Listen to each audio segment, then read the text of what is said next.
Good evening, ladies and gentlemen, and welcome back to RCI TV for the final Monday night stream of the year. The 2021 season is almost over.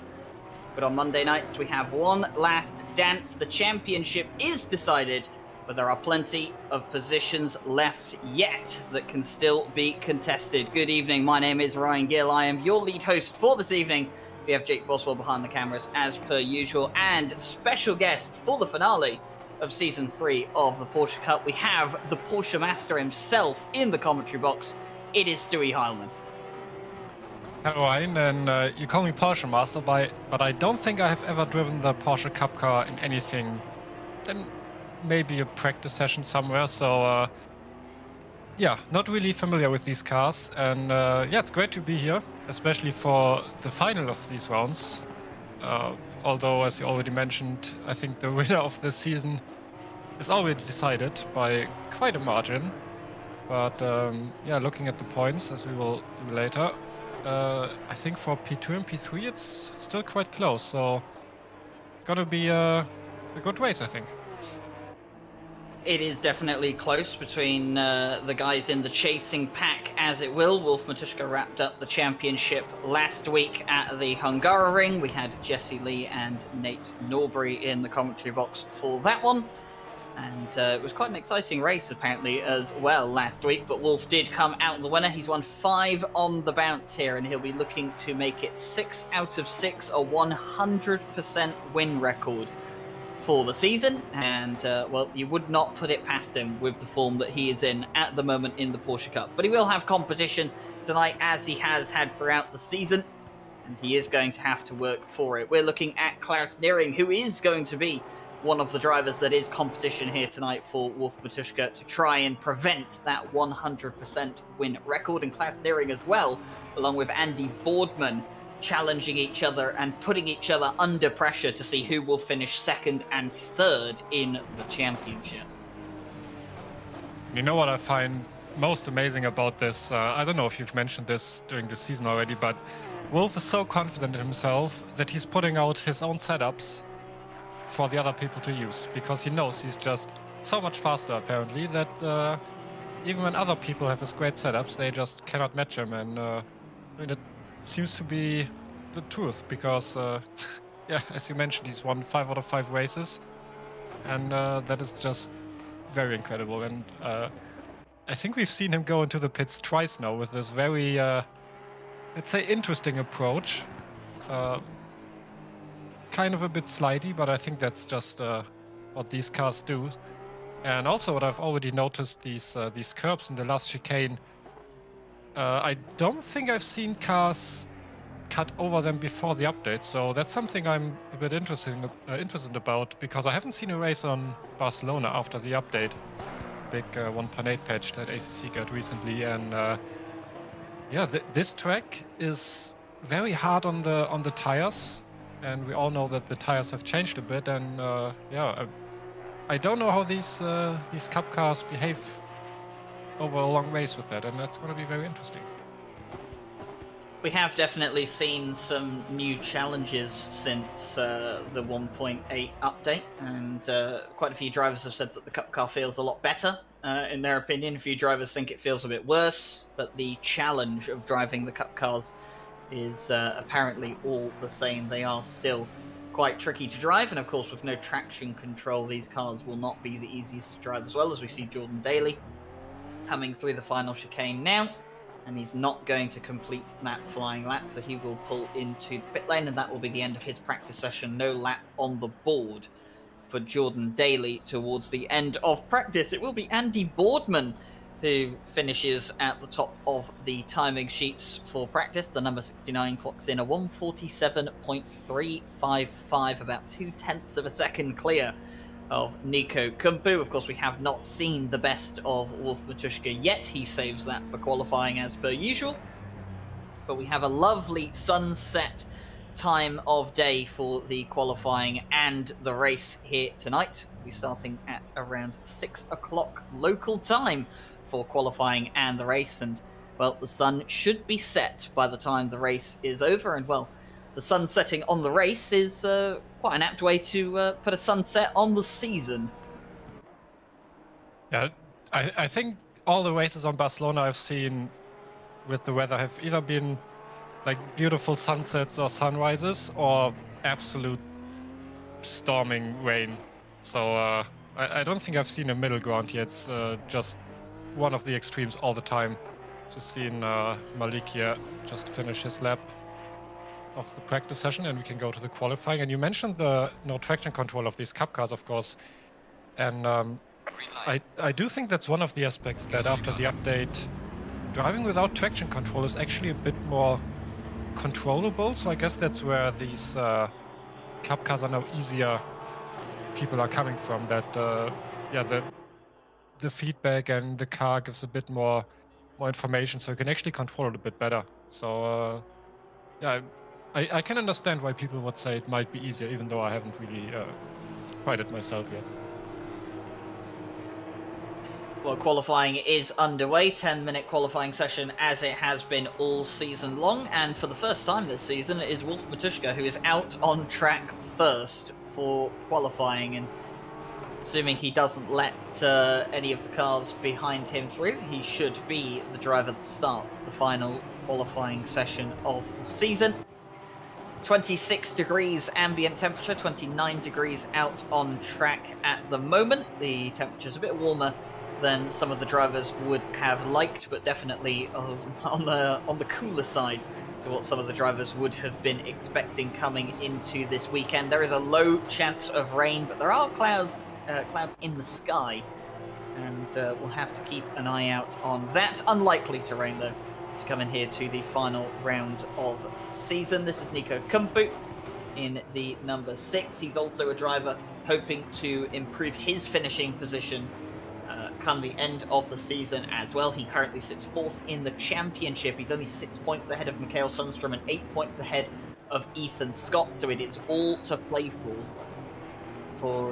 Niko Kumpu, and has a Farewell Iceman team name on his livery here today, and as Jake Boswell's probably pointed out, it's probably to do with Kimi Räikkönen retiring from Formula 1 on the past weekend. Wolf Matuszka is not retiring though, far from it, and he crosses the line to start the first flying lap of the final qualifying session of the season. Down towards turn 1 we go, and well, Wolf Matuszka takes it nice and easy through the first couple of corners. Nothing doing to there. The car a bit on the limit though. Out of the second corner, into the third corner we go. Long right-hander. You're always trying to find when the right time to put the throttle down is. Go nice and wide through the exit and prepare yourself for turn 4. There's another corner that just seems like it goes on forever and never seems to end. Finding where to put the power down, go nice and wide, don't touch the grass. Find your braking point here where it's almost blind coming into the corner. Tighten the car up, go wide, don't invalidate your lap. It's very easy to do so. Flat through the kink you go, and then brake when you reach the curb. Tuck in, go nice and tight as far as you can here, avoid track limits if at all possible, and then up and over the crest we go. One of the higher points of the circuit, wide on the exit, don't invalidate your lap again. There's a lot of places around here that you can invalidate your lap as Wolf Matuszka onto the back straight, braking around the 100-meter board, and then tucking the car into the hairpin that is no longer there in the real world, been replaced by a long sweeper, into what is almost like a mini chicane coming out of the hairpin. Long right-hander before you prepare yourself for probably the worst part of the circuit, as quick right-hander and then into the solid chicane at the end of the circuit. Go wide, just clips on the inside of the anti-cut curve there, probably lost Wolf Matuszka a bit of time. Goes nice and wide on the exit, keeps the car on the curb, and it's a 147.2 to start the session from the Pink Performance Porsche. And one of the great things about having these tracks essentially for the first time after the update is we don't know what the drivers can do in terms of their pace. I've talked about this briefly with Jesse von Idol as well, that coming to the new tracks after the update is a bit of a refreshing, say, new excitement, because you don't know what's possible, and you have to wait until the qualifying is over to see what the best times are. So as most of these drivers get their first valid laps. And wanted to go back to the track limits that you already mentioned, because I do think that I've heard that the track limits on Barcelona have gotten a bit more strict. So I think that's one of the challenges that the drivers today have to deal with, is staying on track and not getting any penalties for that. I think Barcelona was already one of the tracks where it was quite easy to get track limits with some of these corners. I think turn 3 is one of them, and then this uphill chicane kind of thing as well. So yeah, especially with these cars that are quite loose and bumpy, as we've seen being on board with Wolf Matuszka here. Yeah, I think it's going to be a challenge for some of these drivers.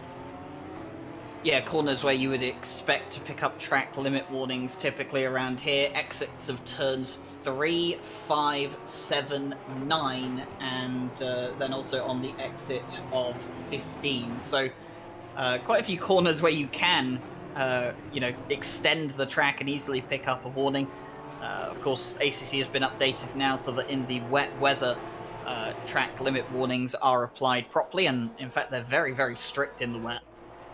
And I think the track limit penalty, or at least the warnings in the dry, have become a bit stricter as well. So, it does all go into what you were saying, Stewie, that it is a lot easier to pick up warnings now around some circuits. I do remember back in the past, it's not quite like this anymore, but Paul Ricard used to be absolutely horrible for track cut penalties. It used to be people always getting track cut penalties at Paul Ricard. There used to always be drive-throughs. Not so much anymore. It has become a much safer circuit, I think, but we'll have to see how all that pans out with the new update. Meanwhile, it is Wolf Matuszka still at the top by about 3.5 tenths of a second to Klaus Niering. Sitting on provisional pole at the moment, Andy Boardman in third. So it is 1, 2, 3 for the top 3 in the championship as it is. Ethan Scott up into 4th. That will do him some good if he can qualify ahead of Niko Kumpu and Mikael Sundström here today. And speaking of Mikael Sundström, down in 15th place at the moment, 1.7 seconds off of the provisional pole time. And we were talking about this a bit off air. Mikael Sundström has struggled a bit this season. I thought he would be one of the big contenders for the top 3. I didn't expect him to be finishing outside of the top 3 coming into this season. And, at the moment, you'll see it later on once qualifying is over and we show the standings. But, Mikael Sundström at the moment, sitting 5th in the championship, could drop to 6th by the end of the race today. And he has struggled in the Porsche Cup car this season. He has had a couple of difficult races. He has made some mistakes. He's had some bad luck as well. But it has not been the kind of performance I'm used to seeing from Mikael Sundström in the Monday Championship, as he does improve his lap time to go up to 10th. Yeah, I think that was right about the time when we see people actually putting their fast laps in. With this short qualifying and the tires needing a bit more time to warm up, we usually see people just go out, do one banker lap, and then just immediately go back into the pits to then have the remainder of the qualifying to set their faster laps, especially on tracks that are more towards the 2 minutes mark of a lap time. So I think Wolf Matuszka just had his first fast lap after he went out the second time, but he did not improve his time. And most of these people just had their first banker lap and are now trying to get their fast lap in, as Simon here is a bit sliding around these corners. But I do think that even with a bit of sliding, you don't lose as much time as you did before. He probably invalidated his lap here, but yeah, a bit of sliding, not too bad anymore. And I wanted to go back to when you mentioned Paul Ricard and the track limits. I don't know if you've seen the Friday champ that we had a few days ago, but I don't think the track limits there have gotten any more lenient, because I think we've seen the first drive-through after 15 minutes, and then they just kept coming. Well, I think I'll still consider that better than the days when it was it must have been the Redline Motorsport Friday Championship Season 2, very long time ago. This is going back about 14, 15 months now. I remember James Parker and Chris Hooker getting track limit warnings on the race start for going wide at turn 1. It was a bit chaotic, but yeah, I think some circuits will always be kind of track limit magnets in a sense. Barcelona and Paul Ricard, being two of those, but you have to keep it within the white lines. And Victor Norquist getting a bit out of shape, currently 14th. In qualifying, comes up towards the timing line, won't get another lap in, I do not think, crosses the line, and Carlson will move up to 10th, just as we come to the end of the line. Here is Ethan Scott, who is in 5th place at the moment. Kumpu, who's gone up to 3rd, and that is not good news for Ethan Scott. Ethan Scott needs to reply in some form here. He's up by about a 10.5. Will he recover any more? Goes over the line and will not improve any further. Mikael Sundstrom also won't improve any further. I've just seen him go off into the barrier, and he's gone off into the barrier at turn 8. We've seen him do that twice in practice before the stream. Now I've seen him do it again in qualifying. Mikael Sundstrom struggling through turn 8, but Wolf Matuszka, he's still back out there. He's only had to set 1 lap, and it is quicker than what anyone else has been able to do so far, but he is still out there, and he is on a valid lap at this point, but he's not up on his delta. And I've been watching Wolf in the timings a bit, and I think he had to abandon 1 or 2 of his laps, maybe to get some more air in front of him. And yeah, this lap doesn't look like it's going to improve him that much. I think there's only one driver at the moment who's improving by quite a lot, and that's Carlos Calatayud, I guess. Yep, in Carlos P19. Calatayud. And Phil Roberts famously calls him Catalunya, but well, and that would be fitting for today. It would. John Aracer, by the way, crosses the line, and he will improve his lap time, but he will remain in 7th place. And that is the end of the final qualifying session of the season. Wolf Matuszka will take another pole position in the final round, only by a 10th of a second, though, to Andy Boardman and then Niko Kumpu and Klaus Neering on the 2nd row of the grid. You've got Ethan Scott and Mikael Sundstrom making up the 3rd row, with Aracer, Lima, Daly, and Carlson rounding out your top 10 for the start of the season finale of the Porsche Cup Season 3. But before we get into all the action here tonight, let's have a look at the championship standings. So there you go, Wolf Matuszka, 346 points. It is domination, and as George Smith would say, it is disgusting in the best way possible. Klaus Neering in 2nd place, 234 points. He sits 21 points ahead of Andy Boardman. Those places could switch by the end of tonight, and do not overlook Niko Kumpu as well. If Klaus Neering and Andy Boardman have some poor races, he could throw himself into the bat for a late challenge for the top 3. But he'll have to worry about Mikael Sundstrom and Ethan Scott behind him. So they sit on 179 and 177 points respectively. A bit further down, Lubomir Zeman in 7th with 143, and just a bit behind him, it's Bart Matcher on 135, with Gegely Gaspar just 1 point behind him. And Andres Sarka rounds out the top 10 on 131.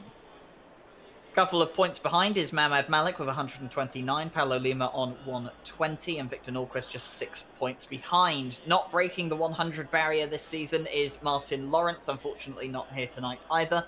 And well, neither is Olaf Leffer, so you would expect John Aracer with a good finish here tonight to jump ahead of both of them.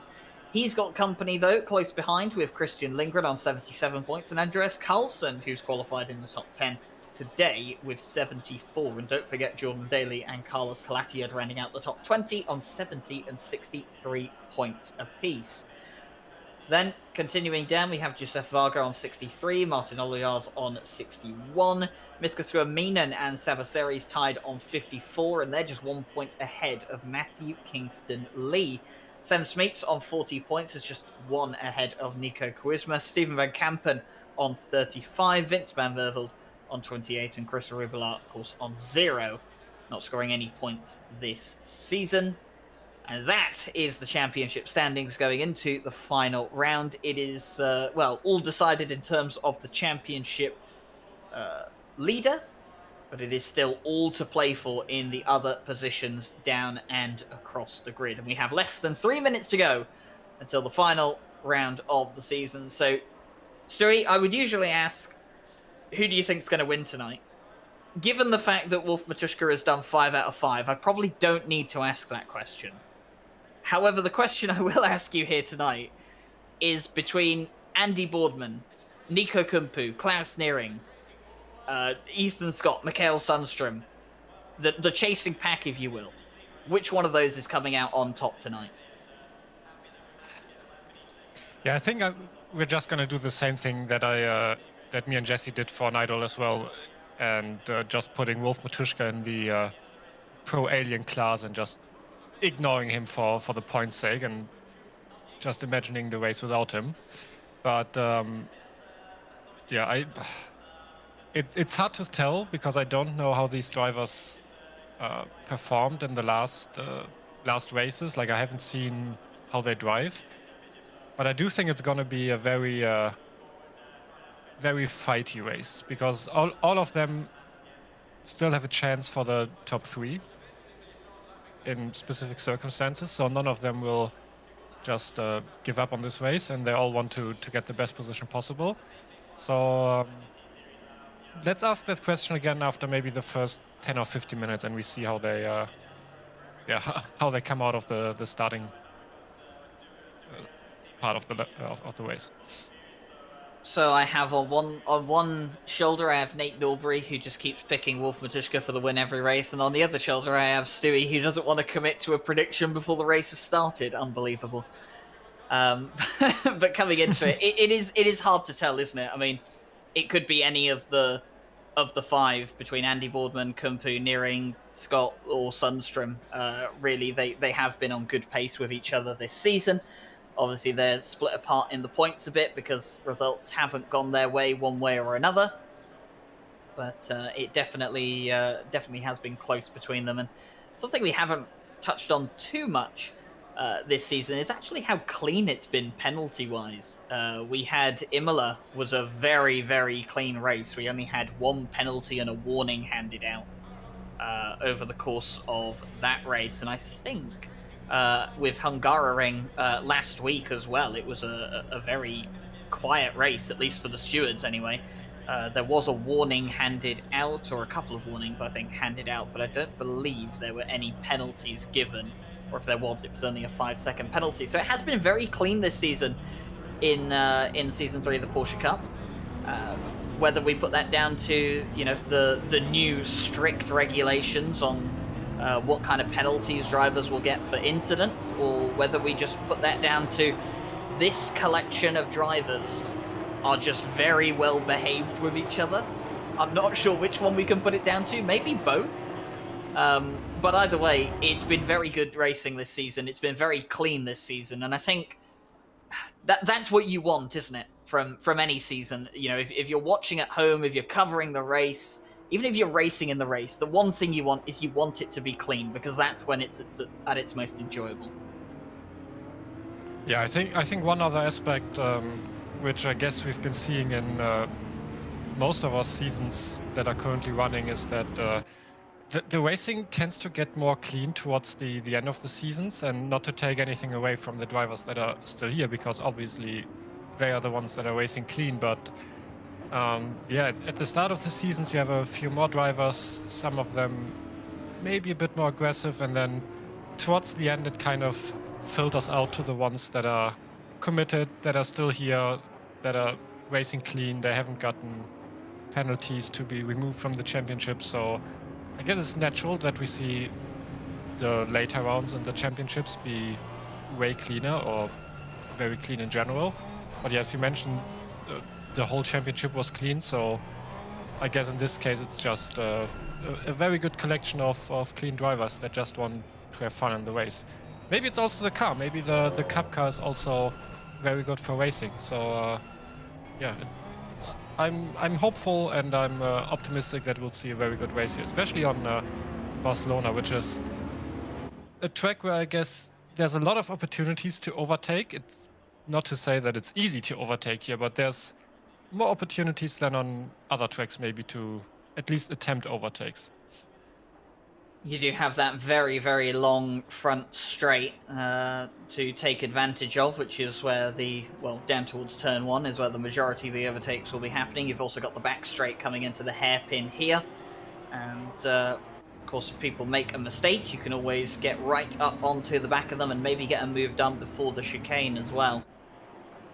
Barcelona definitely does have room for some great racing, and we have seen some great racing this season. And here's hoping that the season finale will not be a disappointment either. We have 21 cars on the grid.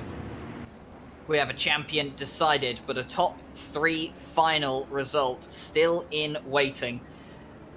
This is it. Live stewards on standby. We are here for 1 hour of racing, 1 mandatory pit stop for all of the drivers here tonight, 1 litre of fuel required within the 57-minute pit window, which will open a minute and a half after the start and will close a minute and a half before the end. Here we go, 2 by 2 as far as they go. And the final round of Season 3 of the Porsche Cup is green. And Wolf Matuszka from pole position gets a very, very good start. He's already clear of Andy Boardman by the time we get way before the braking zone down towards turn 1. Puts himself in front. He will be clean into the first corner, but who will come through further? And is that Ethan Scott in the background making a move on Niko Kumpu as well? I think it is. Mikael Sundström just there in 6th place. I think he's dropped back a position as the start has happened, but it has been a good start for Wolf Matuszka. It's been a good start for Andy Boardman and Klaus Nearing. They've maintained the status quo. Niko Kumpu down into 4th, Ethan Scott 5th, and Sundström in 6th. Yeah, I think most of these people in the front have just maintained their position.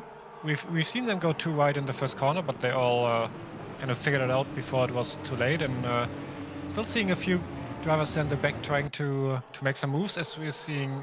I don't know who that was, but a few cars went off the track. I don't think there was a big contact, but yeah, definitely a few left behind you from the field.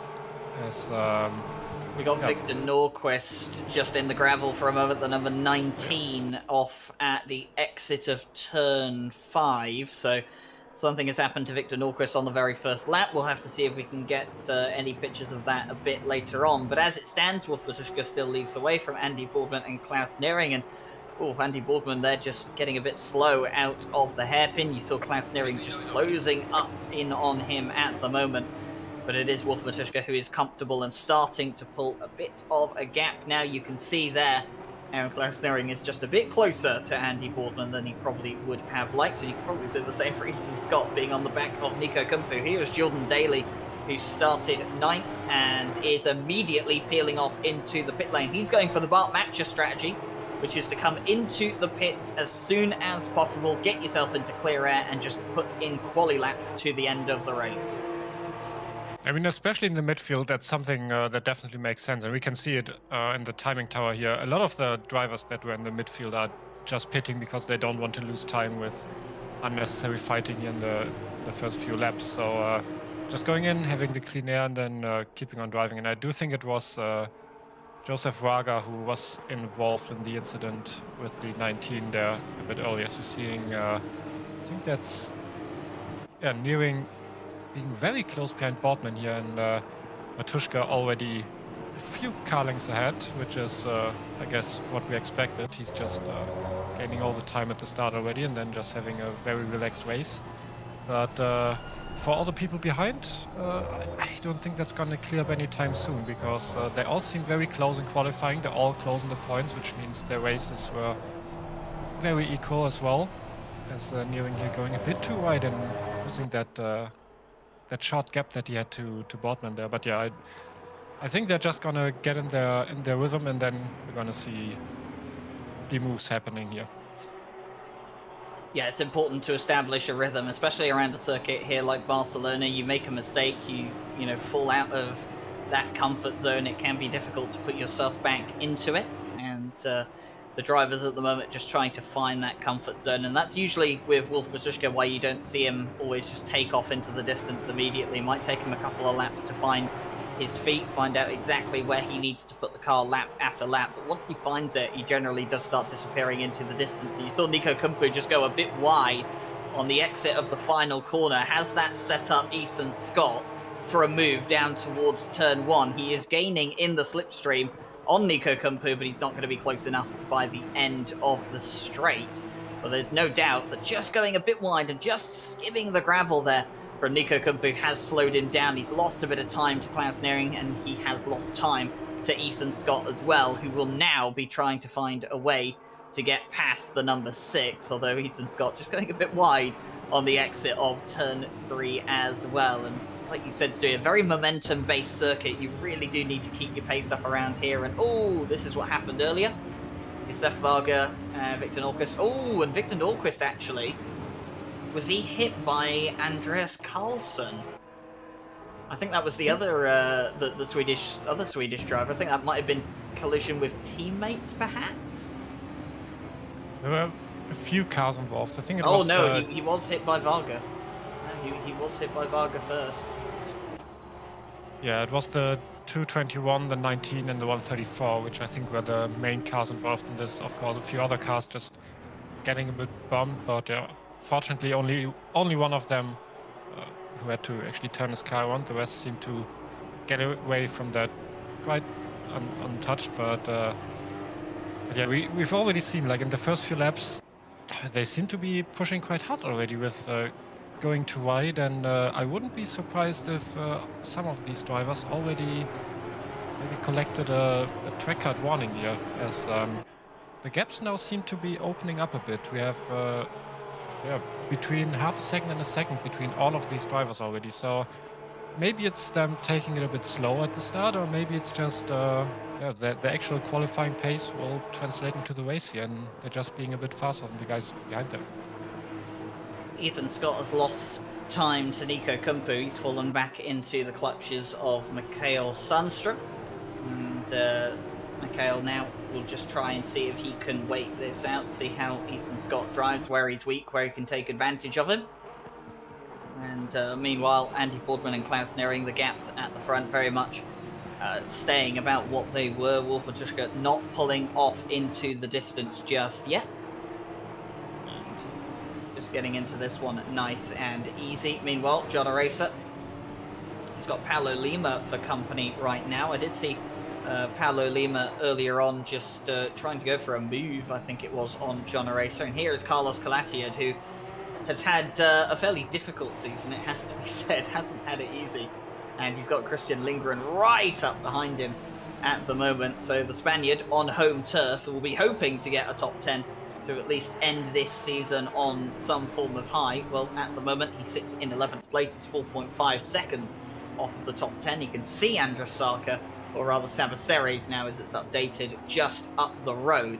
There is 53 minutes of this race still to go, all to play for, and a top 10 could still be on the cards for the Spaniard on home turf here as well. And, I mean, we sometimes talk about it in terms of some drivers like certain circuits more, as Andy Boardman getting a bit out of shape going through the chicane, and Klaus Nearing is now going to be very, very interested in seeing if he can take that position. We're going to go on board with the Dane right now, and he's going to be in the slipstream, gaining. We're going to look back right now. He pulls over. He's going to be on the outside line. Andy Boardman defending, pushing him right to the edge of the circuit. There's a slight tap between the two of them. Andy Boardman will keep the position. Well defended. Tiny touch between the two of them.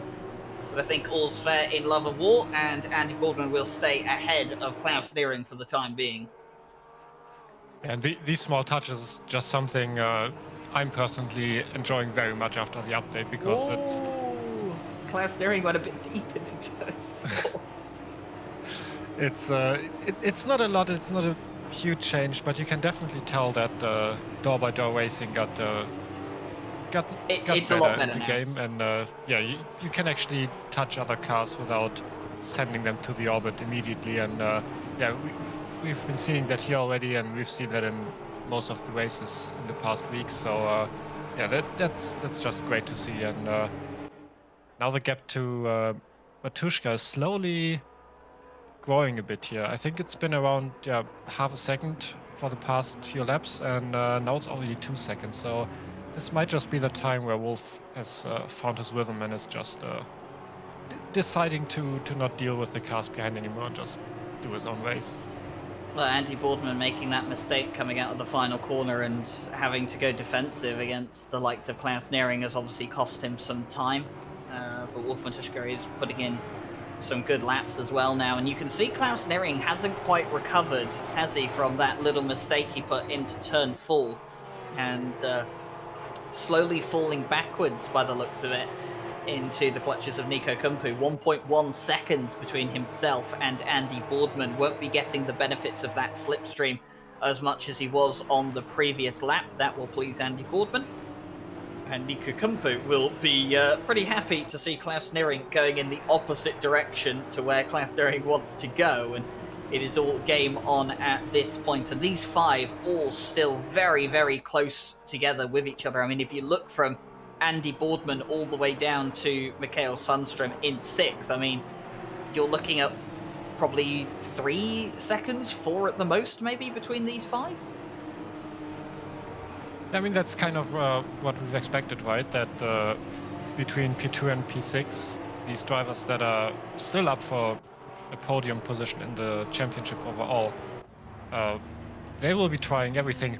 Ooh, as Miska Suominen here just seems to have lost it under braking, or maybe with the throttle. It looked a bit weird there, and maybe just a snap oversteer. Or was there contact? I don't think there was a contact. This is Victor Norquist, I believe, the number 19. You're going to go into the corner. Oh, there was a bit of contact. Oh, there was. Yep, just a bit of contact on the quarter panel of that car. And, I mean, that is enough for Miska Suominen to lose control of the car. Speaking of losing control, there was a bit of loss of control on the first lap, and the stewards have deemed that it is penalty worthy, and Josef Varga in the 221 has been handed a drive-through penalty for causing a collision with Victor Norquist on the very first lap of the race. And of course, that position was not given back by Josef Varga, so that is a drive-through penalty. The position was given back, would have been a much lesser penalty. There was also another driver caught up in all of that as well. So a drive-through penalty, unfortunately, for the 221. Mehmet Malik, who is just behind him, has also got himself a 15-second penalty, as has Miska Suominen. So, although it looked very clean on the start from us, bar the incident with Josef Varga, there's clearly been a few more, well, should we say, large taps and spins between a couple of other drivers that we haven't quite seen yet, Stewie. I guess we shouldn't have mentioned how clean everything was, because now the drivers had to prove to us that hey, now stop, slow down. Last Monday race of the season, they're going all out. Yep. There's still a buffer of penalty points to be had, and would be a shame to not use it. So slight little touch on the inside here, and what are we going to see? I didn't actually see too much wrong there in the replay, I have to be honest. So whether that's not exactly the incident that Mehmet Malik has got the penalty for, I wonder. Yeah, I think that was the wrong one, because I do see 2 contacts here with them a bit apart, and this might be the one that the penalty was for. And so Josef Varga going down the inside. Mehmet Malik comes back on, and I mean, I am going to say it against you. I don't really see too much wrong that Mehmet Malik's done wrong in that scenario, but I'll have a look. I'll have a look. I mean, I've got Glenn posting notes for me under the door, so I should probably go down and read them. So we have incident on lap 1, turn 4, involving the 121 and the 48. Now this one is involving Miska Suominen. So 15-second penalty for car 48 on taking out the 121, position returned. So that was Miska Suominen causing contact with car 121, who on my timing board is Lubomir Zeman. So Zeman and Suominen coming together on the first lap. position returned. I believe we're about to see that here on the replay now. And this is Suominen getting late, and yeah, that's... yeah. So there's the incident, and position given back, though. Yeah, that one is straightforward. Position given back, but of course, due to the new penalty system, obviously there is still a penalty coming for Mr. Suominen's way. Youssef Varga did lose a couple of places in that. The second one, lap 1, turn 5, involving the 221, the 134, and the 991. We have seen that one before. That is the one with Victor Norquist and the 221 of Youssef Varga. And then it's also lap 1, turn 5, involving the 19 and the 18. So that is Mamed Malik and Victor Nordquist. Now, it says turn 5, but that is clearly turns 1 and 2. And then there's turn 3 there, and there's a slight bit of contact. But I mean, again, Stu, I'm not really seeing too much wrong with that. It might have been something in this big group of cars from the same incident that the drive-through for Varga was for. That just it could well be pushed someone out there, and that's why we maybe missing it here, or the game didn't really report those contacts because there was so much going on. But I do believe that if the stewards say he forced him off track and take someone out, that it actually happened, even though we can't find it right now. Well, Andy Boardman is struggling to find some pace at the moment. He had a little bit of a breather from Klaus Neering, but that has not lasted long, as Klaus Neering is caught right back up to the number 69. You can see Wolf Matuszka just off in the distance. And Niko Kumpu still keeping Ethan Scott at bay, and Mikael Sundström just about a second back from them. Mikael Sundström, I feel, maybe just biding his time, maybe trying to save the tyres for the second half of the race, where maybe some of these guys have just been pushing a bit too hard and they're going to really feel it towards the end. If Mikael Sundström can really bring his car alive, we'll have to see. But either way, Andy Boardman, struggling here and going wide on the exit of the hairpin. Klaus Neering will love to see that, because that puts him right on the back end of the number 69. And if he can follow him closely out of the final corner now, has to keep it close through the chicane, but if you can get a good run out of the final corner, could see a move down towards turn 1 again. Last time out, there was a tiny bit of contact between the two of them, but it was all fair in game. And here we go. So on to the straight we go now, but it looks like Andy Boardman has had a pretty good exit out of the final corner where it matters most. Yeah, I think it might be smart to not be too close behind the other car in the chicane, so you can maybe take a bit of a better line and not be obstructed by the car ahead.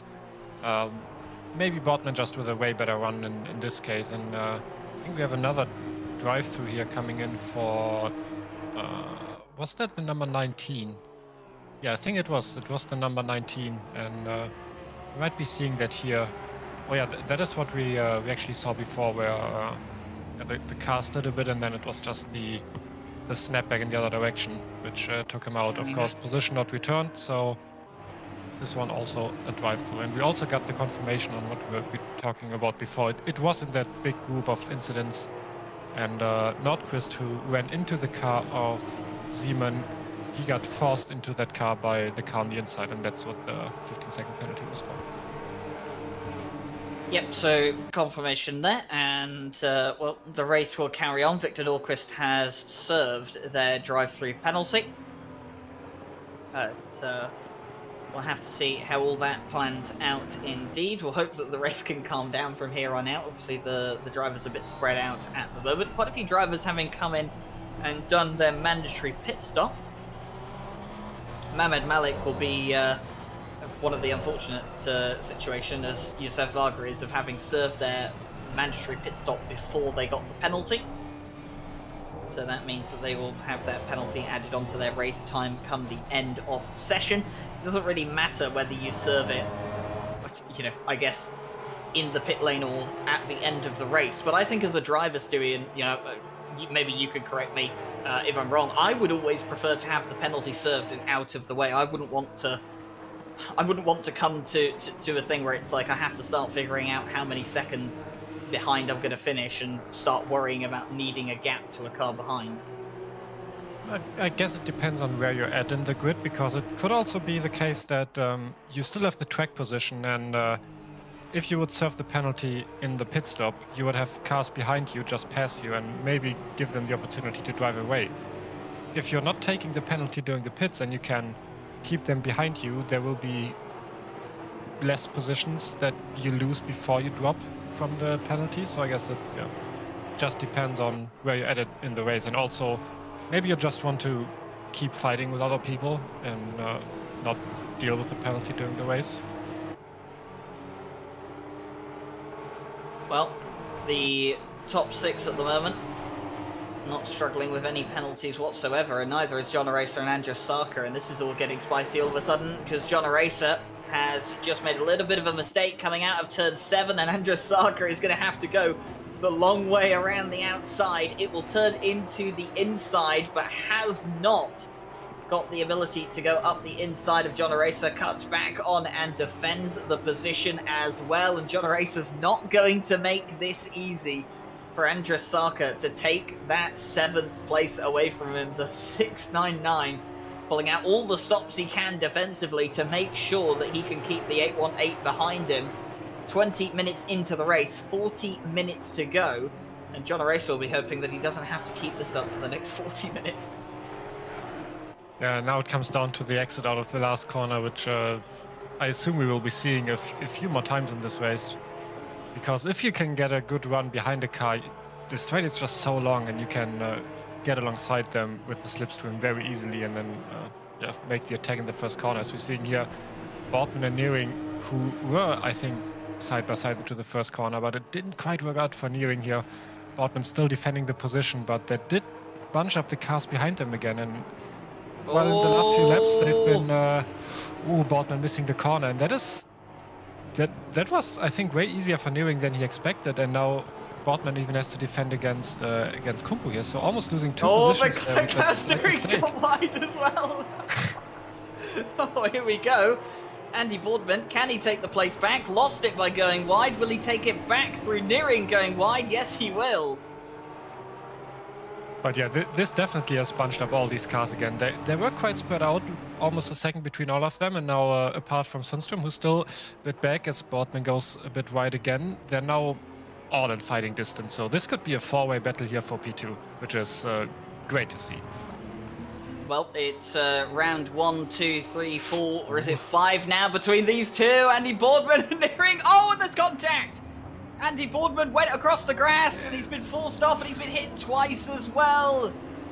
And Klaus Nearing has gone through. We'll have to see exactly what happened on the replay. I think Andy Boardman just got caught on the inside curb, maybe touched the grass a little. We'll see here. He goes in a bit deeper than probably he would have liked. Klaus Nearing comes back in on him. They're side by side here. Slight little tap, goes over the grass, and then back into the path of Nearing. Oh, and it's such an unfortunate way for Andy Boardman. He hasn't lost too much time, fortunately. He's come out behind Sundström, but he is right behind Sundström, but he'll have to hope he doesn't have too much damage from that collision.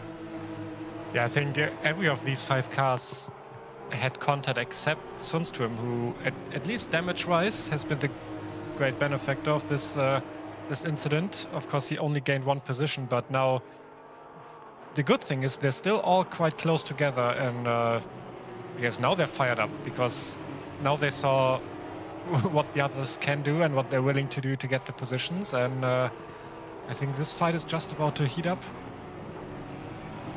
Yeah, I think if you're Ethan Scott or Niko Kumpu right now, or even Mikael Sundström, you're probably thinking to yourself, I'd like to know the outcome of whatever steward's investigation will go into that incident. Obviously, we don't know what will be the decision. We've only seen 2 angles of the incident, but they'll have to see if that contact between Klaus Nearing and Andy Boardman was, in the steward's eyes, enough to force a penalty. We'll have to see. Meanwhile, Andy Boardman's not wasting any time gaining that time back that he has lost. He's right on the back of Mikael Sundström, wants to get through, and not able to do so on the back straight this time around, but Mikael will know he's there is going to have to start putting up some defensive moves as well. But these four still very, very close to each other. Klaus Nering has a bit of a gap now because of the incident that happened between himself and Andy Boardman.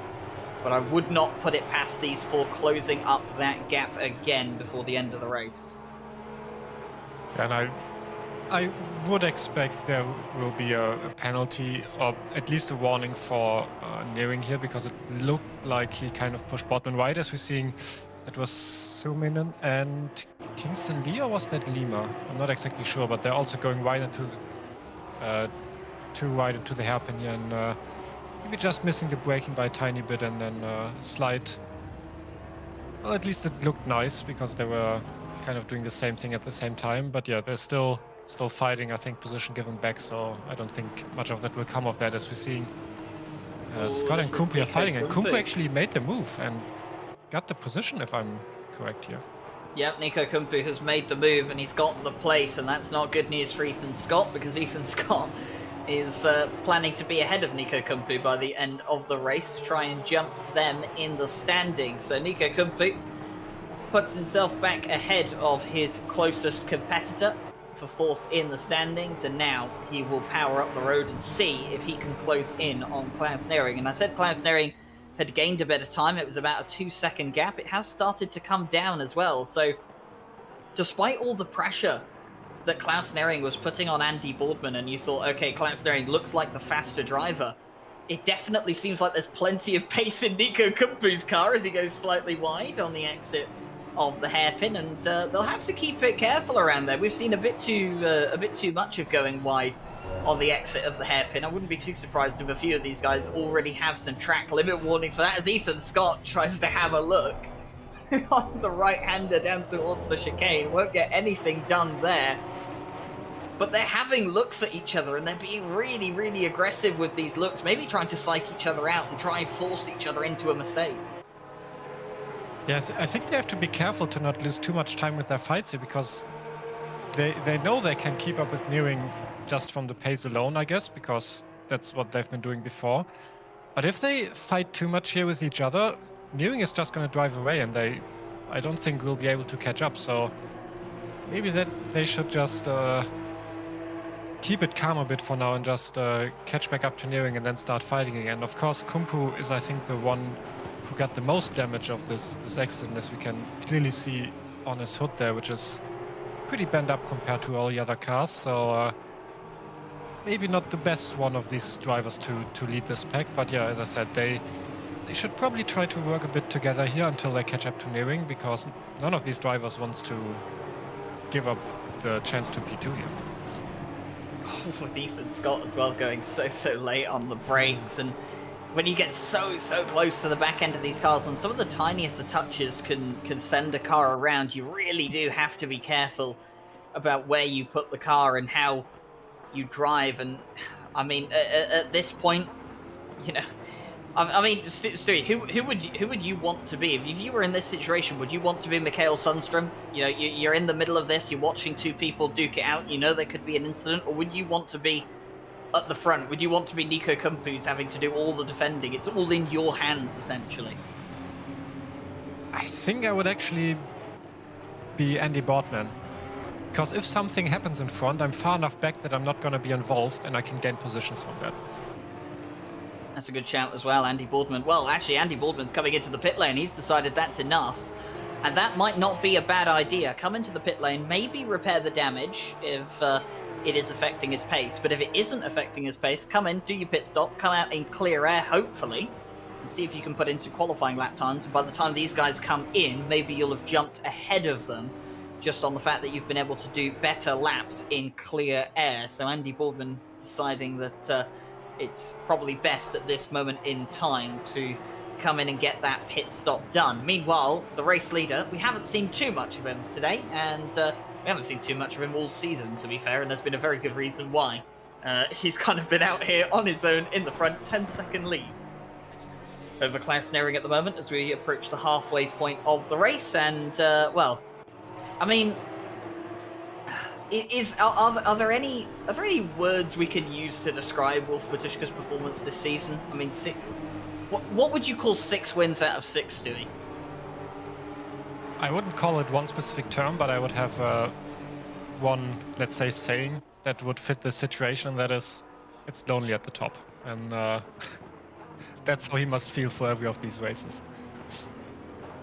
Well, with Matuszka, maybe he does feel lonely at the top, or maybe he's enjoying the chance to just stay at the top. The number 8 is off in the gravel trap down at turn 3. That car is now RTP'd, so that car is now out of the way, but the number 8 was in the gravel at one point. That doesn't seem to be an issue anymore, so we're keeping an eye here on the likes of Niko Kumpu, Ethan Scott, and Mikael Sundström, and Sundström has decided to do the exact same thing that Andy Boardman has done and come into the pit lane. And I wonder if Mikael has decided to do that in the event that he knows Andy Boardman is potentially quicker than him in clear air, so he wants to come in, get that pit stop done, and come out ahead of Andy Boardman.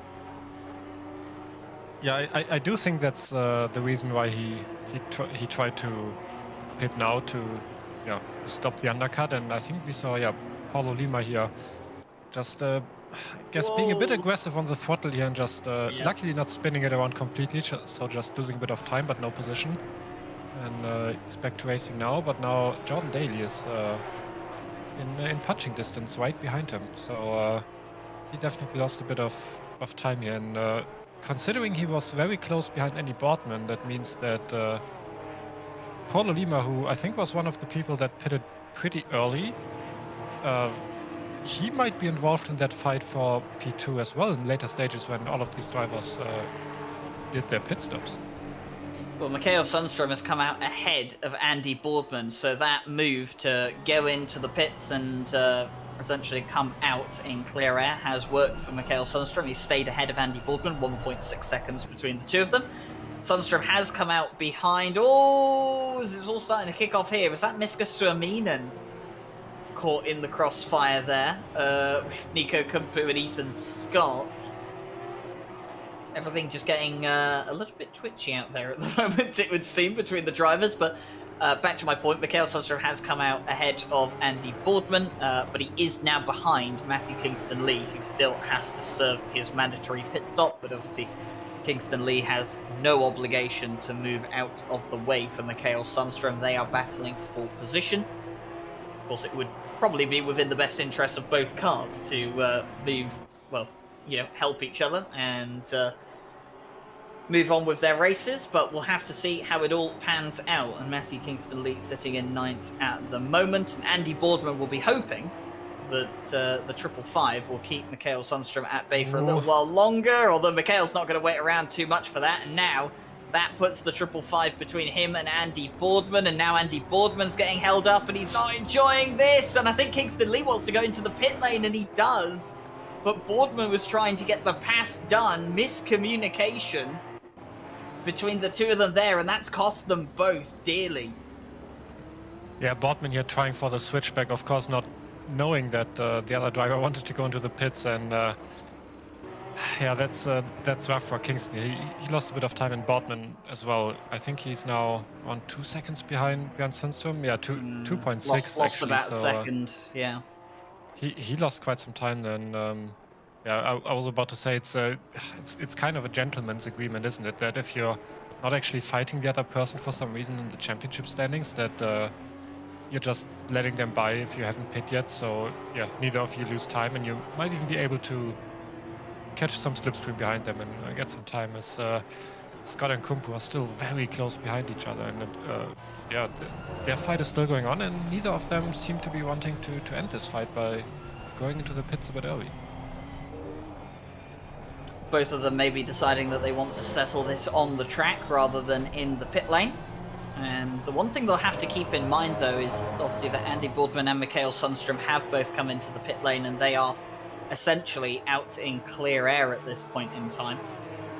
Mikael Sundström has about 13.7 seconds of clear air ahead of him before he reaches Carlos Calatayud. So, Mikael's going to start putting in those lap times. We saw him keeping pace with Ethan Scott and Niko Kumpu. Didn't have clear air, so maybe that was hindering his pace slightly. But we'll have to see what they can do in clear air now and see if they can, work up that time. They were very close behind these two when they came into the pit lane, so we should expect, as it stands right now, they shouldn't be too far behind. Mikhail maybe lost a bit of time being stuck behind Kingston Lee, same with Andy Boardman, but in the end, in the grand scheme of things, probably won't cost them too much considering the clear air opportunity they have now. Yeah, I think the longer Kumpu and Scott are waiting to pit, the higher the chance gets that Sundstrom and Boardman will actually be coming out in front of them.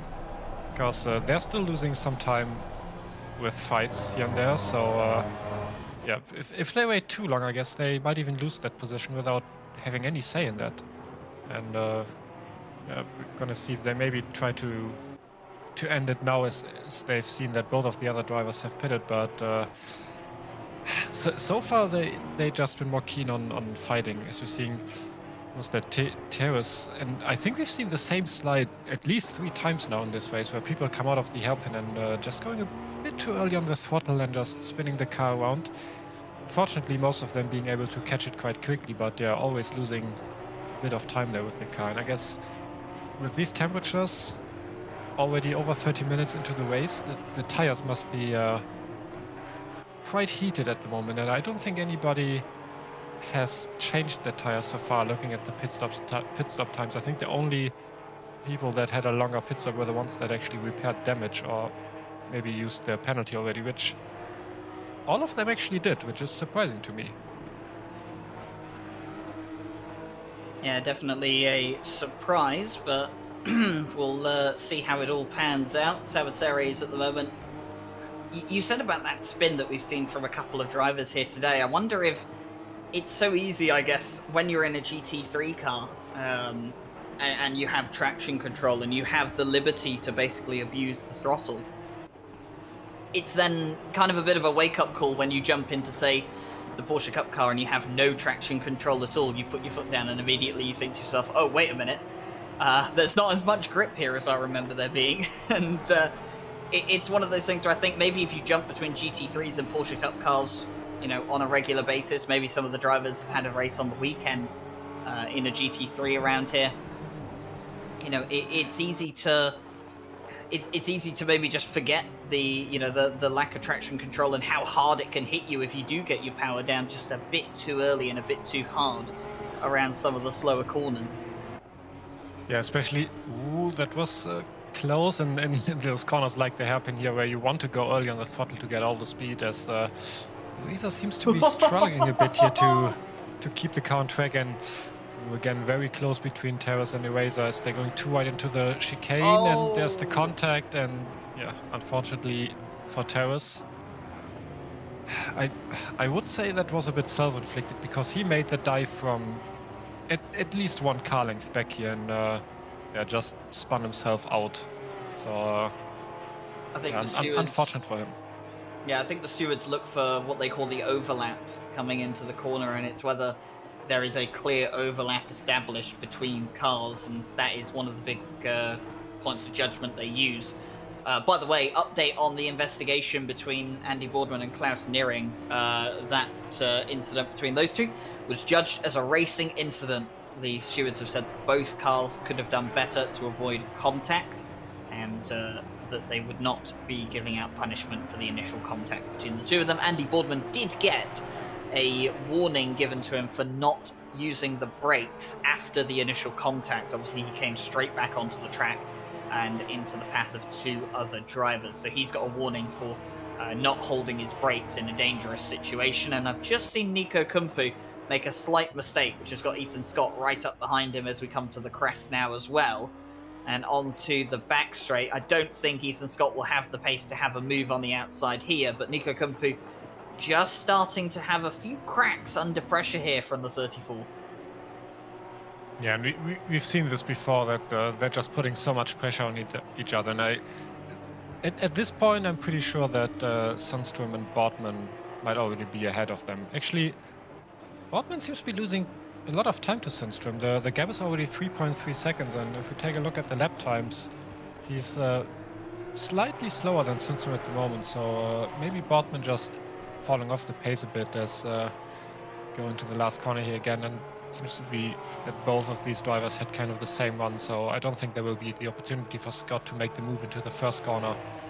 But yeah, these two drivers still fighting it very hard, taking every opportunity they can, trying the switchbacks, trying to brake just a tiny bit later, and I guess that also affects their tires, because that's something else. If you're continuously fighting that hard, you're gonna brake a bit later, you're gonna go on the throttle a bit earlier, and that will just use up your tires that tiny bit more than compared to other drivers that just are driving in free air and kind of relaxing, I guess. So they will probably be dropping a bit more pace than the drivers around them at the moment. Klaus Nearing 4.5 seconds up the road from Niko Kumpu. So the battling between the number 6 and the 34 has definitely lost them more time to the 23 ahead. Klaus Nearing probably thinking to himself right now that he might be in relative safe territory unless anything goes wrong with his pit stop. Here is Jordan Daly, and he has made his mandatory pit stop. He sits in 11th place right now. He should be further ahead of 11th place once everything is said and done, and he has Victor Norquist in behind as well, who has not served his mandatory pit stop. So Jordan Daly's closest competitor for a provisional position on track is Lubomir Zeman, who is just about 1.5 seconds behind him, and you can see him there, just the red car in the distance. But Victor Norquist at the moment hasn't had an easy race. Obviously got caught up in that incident at this corner on the very first lap, and then got themselves a penalty a bit later on as well for an incident that they caused. So they haven't particularly had an easy race today, but obviously everything's still to play for. And Jordan Daly making a bit of a mistake now, and will Victor Norquist have a look coming up to the crest? Nope, they'll think better of it and tuck inside, and maybe think to have another go another day, coming down on the back straight at the moment, but won't have any dives into the hairpin just yet. Well, never mind, Jordan Daly's going to go slightly wide, actually. I was about to say, just as you mentioned that, and yeah, now from the two-way battle that it was before, it's actually now a three-way battle, because their fighting lost them so much time that it is Zeman behind them, right? Who is now fighting with them? Or is that is that Norquist who hasn't pitted yet? It might also be Norquist, but yeah, he probably also doesn't want to lose any time, even though he hasn't pitted yet. So yeah, if these two don't get a move on there in front, he will probably just involve himself in these fights and try to move along them. So Victor Norquist moves himself up into 11th, and Jordan Daly is demoted to 12th, and Lubomir Zeman is now right on the back of Jordan Daly. Going to not be an ideal situation for Jordan Daly. He would have wanted to have kept Victor Norquist between himself and Lubomir Zeman, and I'm just keeping an eye on my other monitor on what's going on between the battle of Niko Kumpu and Ethan Scott. Ethan Scott has gone a bit wide and lost some time, so Niko Kumpu has a bit of breathing room at the moment. You can see there on the relative 9.5 tenths between the two of them, so a bit of breathing room for the third place man at this point. But we still have 18 minutes of the race to go, and the top 7 still yet to pit. I just took a look at the lap times they're doing, and it seems like that even though Kumpu and Scott are fighting, they're only about half a second slower, or maybe even less than Sundström here. So while I still believe Sundström will come out in front of them, I think it's going to be a bit closer than initially thought. And Sundström also seemed to have had a contact in the last few laps, so that might have also slowed him down. But yeah, these fights all over the track, and it's only 17 minutes left. So they're most likely not catching up to Nearing anymore, unless he somehow makes a mistake in his pit stop, as Jordan Daly here, very slidey through the chicane here, but can keep the car still on the track and not losing too much time there. But yeah, the end of the race, when the drivers have all pitted, I think we're gonna see a few groups that are very close together and fighting it out until the last lap. Well, Savaseries is in 14th place, and he's got Andreas Carlson for company at the moment. And I have a little bit of a race replay here. So he's getting... Oh, wow.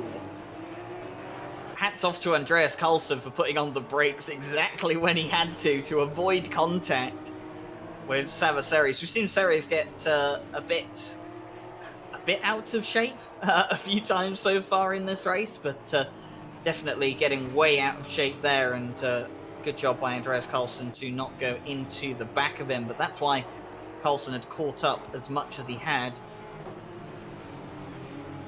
And it hasn't been an ideal race for him. He's up into 13th place, I believe, as we've just seen Carlos Colatti had come into the pit lane and serve his pit stop, so he's now down in 16th place as he's come out.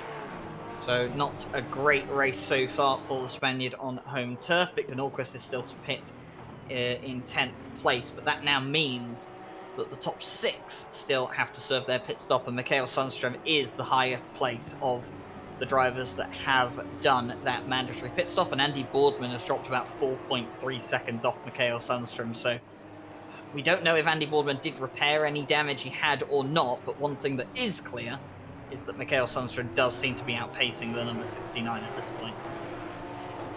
Yeah, looking at the pit stop time, I don't think Boardman repaired there, and yeah, it might affect him a tiny bit. I don't exactly know how aero-dependent these cars are. But yeah, it definitely looks like Sundström a bit faster here now at the end phase of this race. Only 50 minutes left at the moment, and yeah, Eraser dropped back quite a bit and is now actually having to defend his position against Saka, who is catching up and only half a second back. So yeah, these two will be fighting again, and we still don't know who will come out between them, because we've seen before that Lima and Daly, who were not too far away from the other cars ahead, and we see it right now, Lima only half a second behind Boardman. So once all these cars come out, that's gonna be a bit of a mess at the start, I guess, because some of them might not even expect that they're going to be fighting 2 or 3 cars more than they've been fighting at the moment. Well, here is John Eraser in 5th place, and he's been defending from Andreas Saka pretty much the entire race. I did say with about 40 minutes to go that he wouldn't want to be doing this for the rest of the race, and well, fast forward about 26 minutes and we're in the exact same situation, and defending on the straight, moving around a bit. Andreas Saka is going to give him a little flash as well, saying he doesn't really approve of that too much, but John Eraser will defend on the inside line. Andreas Saka will just follow through. At this point, you can see the sun just setting there as we come around about 14 minutes away from the end of the season. And, well, the season is definitely not over for John Eraser, because he still has plenty of points to fight for with Andreas Saka. And, oh, that is Jordan Daly, and that's a tow to the garage. And is there going to be contact here? Or, nope, he's looped it on his own. Ooh. And it's out of the hairpin again, isn't it, Stewie? Yeah, that is quite spectacular, I have to say.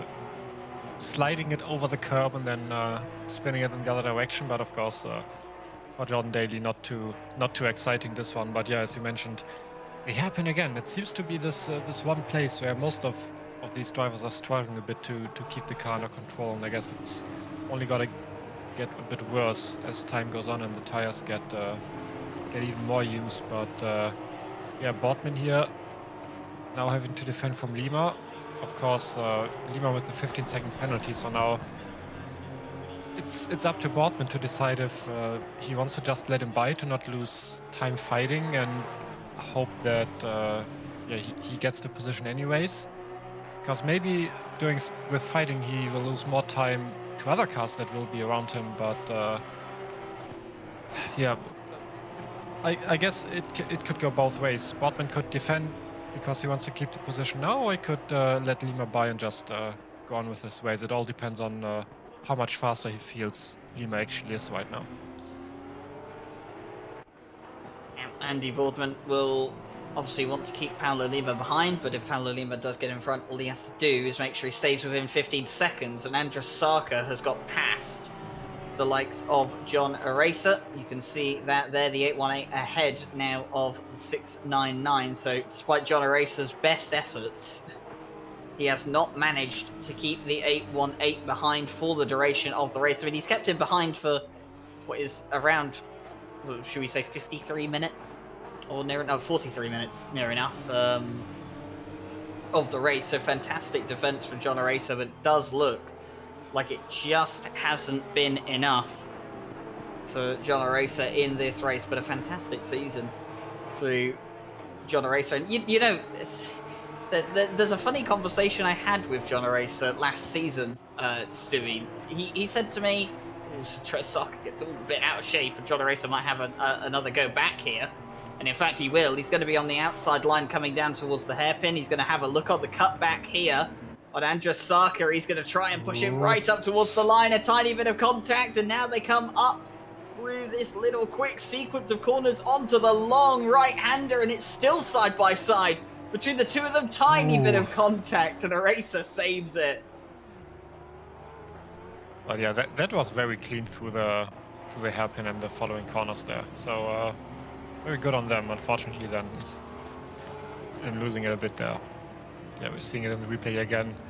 Nice cutback. Even though Saka tried to keep it very tight and not leave any space, but it was just about enough for Aracer to make the move, and then keeping it here around the outside, which is also something we will probably see a bit more often after the update, because there's a bit more grip on the offline, or like not on the racing line, to actually make these moves. But yeah, good fights between these two, and you have to remember there's still a pit stop, so even though the positions have changed at the moment, depending on how the pit stop goes, it could still switch back again.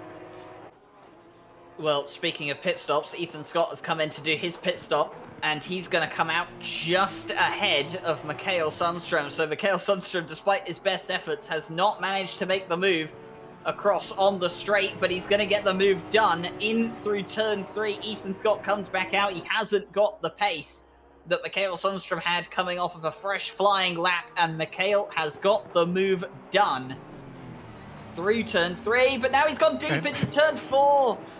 And how many times have we seen drivers going deep into turn 4 today and giving up a position? Mikael Sundström can add his name to the list of drivers that have done that here today at Barcelona.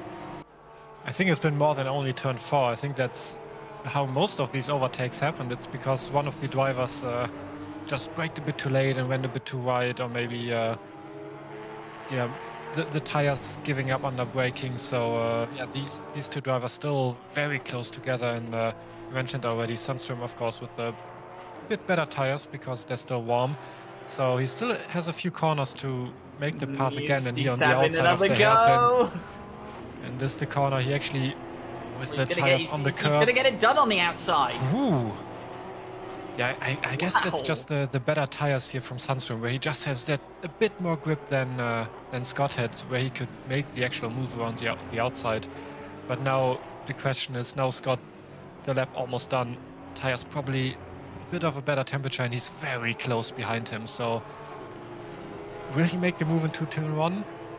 It's probably possible because they're still very close, and yeah, it's just, do his tires have enough grip to actually make that move? But actually, it looks like he's just a bit too far behind. But yeah, this fight absolutely not over yet. Well, Niko Kumpu has got to be factored into all of this as well. I mean, imagine that Sundström and Scott have lost time to Niko Kumpu through this battle, but where does the number 6 factor into all this?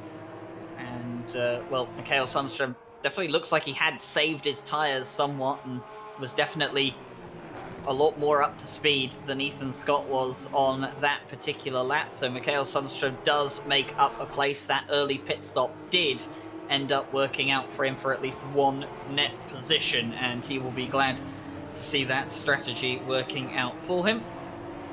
John Aracer has gone into the pit lane and served his mandatory pit stop, by the way, so that means Andreas Saka is out there on his own at the moment. But he only has just under 6 minutes remaining to come in and serve that mandatory pit stop. The top 4 who are Wolf Matuszka, Klaus Nering, Niko Kumpu and Andreas Saka all yet to pit. And Niko Kumpu actually a very slow lap, the last one he did. I don't know if he was maybe caught up by some traffic or he made a mistake, but almost 6 seconds slower than what most of these drivers are doing at the moment. And I'm not sure if that puts him behind them or directly into this fight, but it's going to be very interesting once he pits, and he doesn't have too much time left in this race, and he might wants to consider to pit rather earlier than later to still have a chance to either defend a position or fight for a position. As yeah, by the looks of it, you already mentioned it, Sundström's tires seem to be a bit better at the moment, as he can really pull quite the gap to Scott here. Pelle Lima has got past Andy Boardman as well. You might have seen that on the timing board, but Pelle Lima, with that 15-second time penalty, now has to try and gain some time on Andy Boardman. Going to be difficult to find 15 seconds in the next 6 minutes, but we'll have to see how Pelle Lima does. This is Andreas Carlson, and this is the race leader, who has not come into the pits just yet. Will he come in on this occasion? Nope, he's going to go around at least one more time, and Wolf Matysha leading the way at the moment, about to drop 29 completed laps. Yes, he does. Starts lap 30, and well on his way to a 6th win of the season and 100% win record for the number 25. We've already said that. Well, it's lonely at the top is the only way you can describe Wolf Matysha's dominance, and I'm sure Wolf will be looking forward to next season in the Monday Championship. We'll be returning with the Euromasters Season 2 to start the 2022 season, sorry. And yeah, so Season 2 of the Euromasters coming back. Of course, we've got the new BMW M4 GT3 to play with as well, so I imagine we'll be seeing quite a few of those on the grid come next season, as well as, my word, and just Carlson and Sabaseris both going about 5 feet off track, and I think the in-game warning system is probably going to have something to say about that. And Klaus Niering has a stop-and-go 30 for speeding in the pit lane. Yeah, I was just about to mention we haven't seen any in-game penalties yet, especially no drive-thrus for track limits, as we've seen multiple cars go very wide in the last few laps, and it definitely looked like there were some track cuts involved here. But yeah, for Klaus Niering, who has been pretty consistent after the accident, kind of at the start of the race, and just been pulling away. Yeah, this SG30 will put him back quite a lot, and that of course now means that the cars behind him, where before maybe one of them was only fighting for P4, they're now actually fighting for a podium position, as Terrace here takes a rather interesting line through turn 1 and turn 2, but not really gaining any time with that, so probably not too big of a deal. But yeah, all these fights at the front have now essentially shifted one position up, because they're now fighting for P2 and P3 instead of P3 and P4. Yep, that does effectively put Niko Kumpu into 2nd position, and means that Mikael Sundström is in theory in P3. So podium could be coming Mikael's way towards the end of the season. Would be would be hard earned for Mikael Sundström. He's only had 1 podium all season, and that podium, funny enough, his first podium, which came at the Nürburgring, also came through, not really a penalty, but through a mistake in the pit lane from a driver. It was Martin Lawrence who accidentally changed his tyres in his pit stop on the penultimate lap of the race, and that of course put him behind Mikael Sundström. So Mikael Sundström got put up to 3rd on the podium, and then it's here now at Barcelona in the final round of the season, where Klaus Niering, making a mistake in the pit lane in terms of speeding, has given Mikael Sundström a spot on the podium again. And we've just seen Kumpu come out of the pits here, actually a bit behind them. So with only 2 minutes left, I don't think he has any shot of going for any fights or moves here, unless Sundström and Scott actually send it on each other and maybe lose a lot of time. But yeah, it looks like that the strategy from Sundström worked out really well by just pitting a bit early, not stressing the tires too much with fighting, and just having a bit more pace to to keep the gap here. He's not really gaining on Scott, but he's also not losing time, so it's good for him, as we just saw another car there off track. I think that was the 48 who just went a bit yellow on the track, and he still is. So yeah, a lot of these drivers probably struggling a bit with the tires, and I think that Wolf Matuszka is actually changing tires if we're looking at how long he's sitting in the pit lane, so that he can maybe just put a very fast lap out in the end here.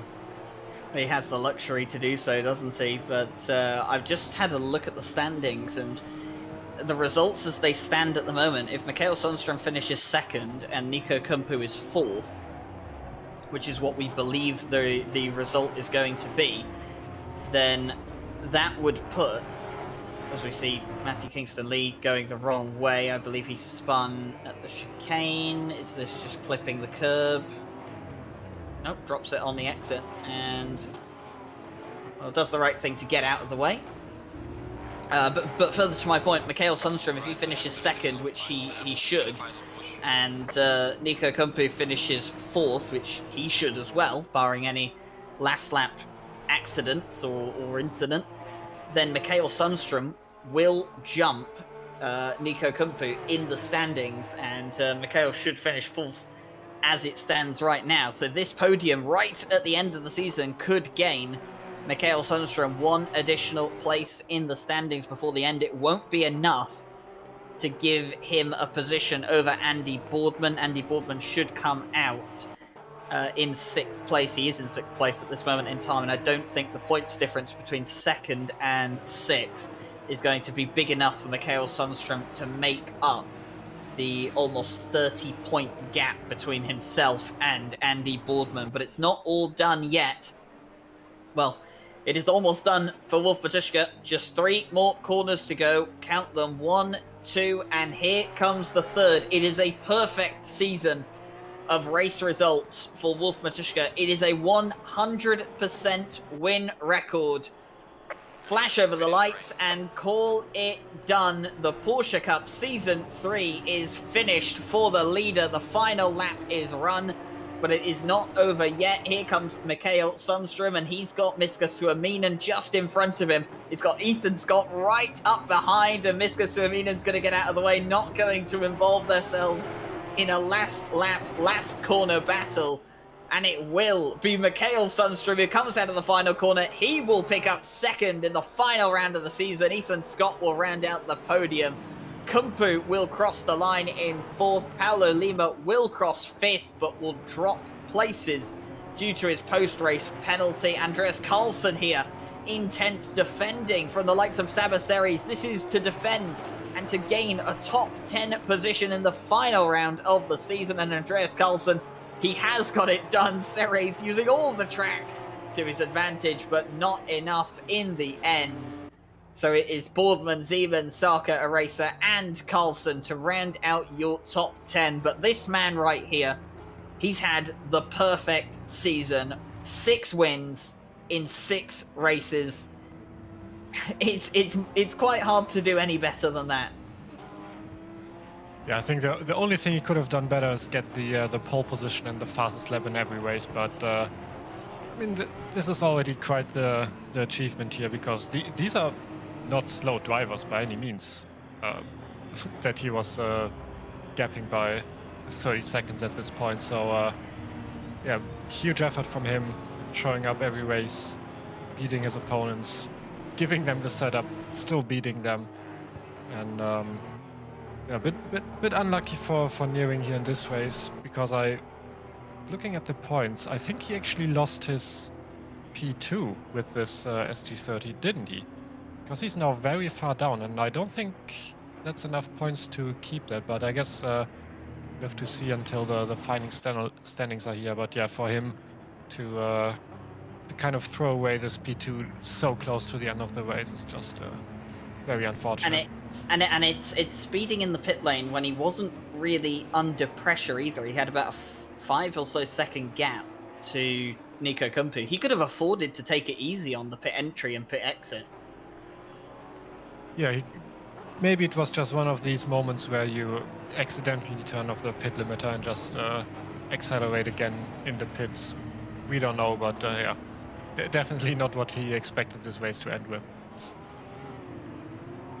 Well, the season has come to a close. Wolf Matuszka is your champion. You knew that already from Hungaroring, but it has, well, pretty much just been solidified now that he is the king of the Porsche Cup for Season 3. 6 wins from 6 races, the fastest lap as well to boot today, and pretty much did everything he needed to do. A little flash of the lights as well for the cameras, and, well, with that said and done, the Monday night series are done for 2021. Mondays will be going into a winter break, and very much similar to the likes of the Night Owl on Saturdays and the Friday Championship as well. We have for the GT3s. You'll have noticed around the RCI community that we do have a GT4 event going on across the winter. So if you'd like to participate in that, then go ahead. We're not entirely sure if that will be live streamed, but there is a GT4 event going on across the winter if you find yourself not having too much to do on a Thursday evening. But from all of us here at RCI, it's been a pleasure to have you guys along for the season. Of course, big thank you to everyone that has tuned into the live streams, liking and subscribing. It really does help us out here. I mean, we're at almost 3,700 subscribers now on the RCI channel. Don't think we'll get to 4,000 before the end of the year. But it has been absolutely incredible to see the response from the community this year to everything that we've done. And of course, we have the World Tour 2022 for next year. We have a lot of changes coming on the community side of things. We'll have a video coming out in a couple of weeks' time detailing everything that you should be excited about for RCI in 2022. So look forward to that. But from Race Department, AK Informatica, Driver 61, Fanatec, and Sim Racing GP, a big thank you to them. Of course, a lot of what we do here wouldn't be possible without them. Race Department, if you want the most up-to-date news on sim racing and the world of motorsport, check out Race Department. AK Informatica, all of our races are run on their servers, so if you want to use the same server provider that we do, you can check out AK Informatica. Driver 61 can get you coaching to win like a pro, try and win like Wolf Matuszka, and you can get access to the Sim Racing Academy for just $10. And with our code in the description below, you can save 25% on your purchase. Fanatec, you already know plenty about them. Some of the best sim racing equipment you can get at a decent price, and of course the CSL DD is one of the big packages that they have that came out this year, and obviously there'll be more support for that going on into the next year. You can use our affiliate code down below to support RCI at no extra cost to yourself. And Sim Racing GP, if you want to host a race for your friends, or you want to maybe look into getting into community management yourself, then check out Sim Racing GP. They'll have something for you. Well, from myself, from Stewie in the commentary box, Jake behind the cameras, the stewards, and everyone else here at RCI, big thank you for joining us for this season, joining us for the year. We do have some races coming up. Thursdays is, of course, over. That ended last week, but we do have one final race of the season for Friday and Saturday as well. So tune into those live streams. They'll be starting at their usual times. And, well, we look forward to seeing all of you in 2022. From myself, from Stewie, for everyone here at RCI, big thank you for watching tonight. Thank you for watching for the year, and we will see you next time. Have a good evening.